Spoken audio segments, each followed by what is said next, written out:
ونصلي على رسوله الكريم أما بعد قال النبي صلى الله عليه وسلم ألا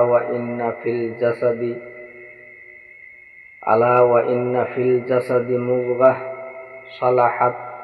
صلح الجسد كله وإذا فسدت فسد الجسد كله ألا وهي القلب أو كما قال عليه الصلاة والسلام।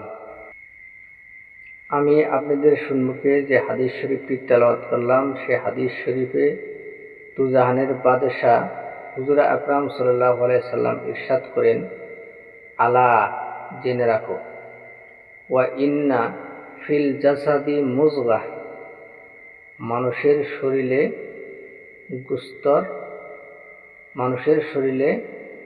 এক টুকরা গোশত আছে।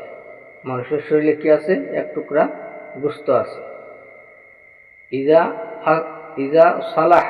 সালাহাল জাসাদু কুল্লু, যখন এই এক টুকরা গোশত ঠিক হয়ে যায় তখন সমস্ত শরীরটাই ঠিক হয়ে যায়। ওয়াইজা ফাসাদাল জাসাদু কুল্লু, আর যখন এই এক টুকরা গোশত খারাপ হয়ে যায় তখন সারা শরীরটাই খারাপ হয়ে যায়। আলা জেনে রাখো, ওয়াহিয়াল কালব, ওটাই হলো কলব, অন্তর, হৃদয়, দিল। আর যে মানুষটাই এই কলব তারে সুন্দর বানাবে, পবিত্র বানাবে, সেই মানুষটাই আল্লাহর প্রিয়, সেই মানুষটাই আল্লাহর প্রিয় হতে পারবে, আল্লাহর বন্ধু হতে পারবে। আর যদি সে আল্লাহর বন্ধু হয়ে যাইতে পারে তাহলে তার জন্য দুনিয়াতেও মঙ্গল, আখিরাতেও মঙ্গল।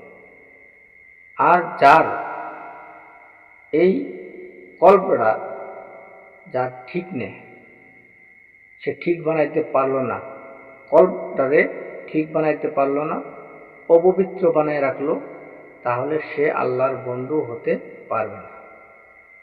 আর যদি সে আল্লাহর বন্ধু না হতে পারে তাহলে তার জন্য দুনিয়া তো খারাপ, তার জন্য আখিরাতও খারাপ। আর এই সুন্দর দিল নিয়ে যে আল্লাহর কাছে যাবে সেই নাজাত পাবে।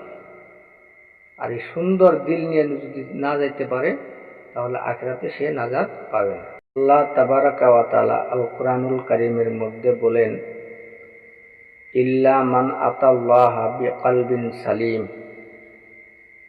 কিন্তু সেই সফল হবে যে আল্লাহর কাছে সুস্থ অন্তর নিয়ে আসবে।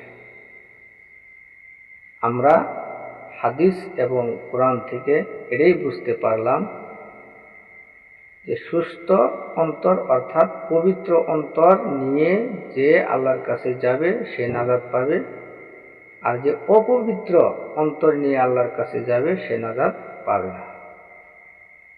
তাহলে আমাদের প্রত্যেকেরই দরকার, প্রত্যেকেরই এটা জরুরি যে আমরা পবিত্র অন্তর বানাবো, অন্তরকে পবিত্র বানাবো, আর এই পবিত্র অন্তর নিয়ে আমরা আল্লাহর কাছে যাব। আর পবিত্র অন্তর নিয়ে যদি আমরা আল্লাহর কাছে যাই তাহলে আমরা নাজাত পেয়ে যাব। আর যদি অপবিত্র অন্তর নিয়ে যদি আমরা যাই তাহলে আমরা নাজাত পাবো না। আমরা নাজাতের পরিবর্তে আমাদের জাহান্নামে যেতে হবে। আল্লাহ তাবারাকা ওয়া তাআলা আমাদের সবাইকে পবিত্র অন্তর নিয়ে আল্লাহর কাছে যাওয়ার তৌফিক দান করেন।